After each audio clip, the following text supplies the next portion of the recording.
तुमचे मुख्य संदेश काय होते किंवा तुम्हाला ॲप वापरून काय शिकायला मिळाले जे तुम्हाला आधी माहीत नव्हते? मला कळले की विशेषतः माझ्या ज्या ठिकाणी मी एक महिला म्हणून माझ्या लोकसंख्याशास्त्रात आहे, एक माजी धूम्रपान करणारी म्हणून मी कदाचित कमी जोखमीची आहे, परंतु मला हे जाणून आश्चर्य वाटले की महिलांना स्ट्रोकचा धोका जास्त असतो हे मला माहीत नव्हते. आणि मला हे देखील कळले की इतर कमी करणारे घटक जसे की ताण आणि खाण्याच्या सवयी तुमच्या स्ट्रोकच्या वाढीवर परिणाम करू शकतात. मला यापैकी काहीही आधी माहीत नव्हते. मला हे देखील कळले की स्ट्रोकची चिन्हे कदाचित खूपच कठीण असू शकतात, जे मी प्रथम लक्षात घेतले होते त्यापेक्षा. हे असे दिसते की हे सामान्यतः कोणालाही स्पष्टपणे दिसत नाही. त्यामुळे स्ट्रोकची ती चिन्हे शिकणे निश्चितच मला मदत झाली आहे.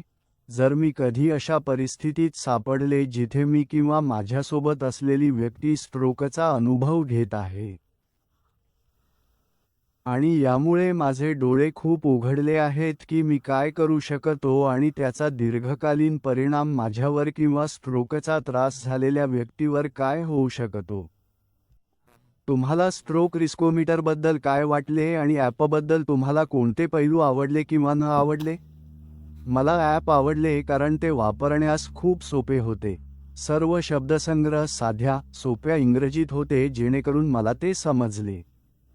मला आवडले की ॲपमध्ये वेगवेगळे मेनू आणि उप-मेनू होते, त्यामुळे ॲपची दिशा खूप सोपी झाली. मला ॲपमधील सर्व माहिती आवडली. मला कदाचित ॲपबद्दल एकच गोष्ट न आवडली ती म्हणजे ग्राफिक्स कदाचित थोडे अधिक आधुनिक असू शकले असते. ते खूप साधे होते, जे तुम्हाला त्या प्रकारचे स्वरूप आवडत असल्यास छान आहे, परंतु कदाचित तरुण प्रेक्षकांना लक्ष्य करण्यासाठी ते थोडे अधिक आधुनिक आणि परस्पर संवादी असणे छान होईल. पण त्याशिवाय मला ॲप खूप आवडले कारण ते खूप माहितीपूर्ण आणि वापरण्यास सोपे होते. ॲप वापरण्याचा परिणाम म्हणून तुम्ही तुमच्या क्रियाकलाप किंवा आरोग्याच्या दिनचर्येत काही बदल केले का?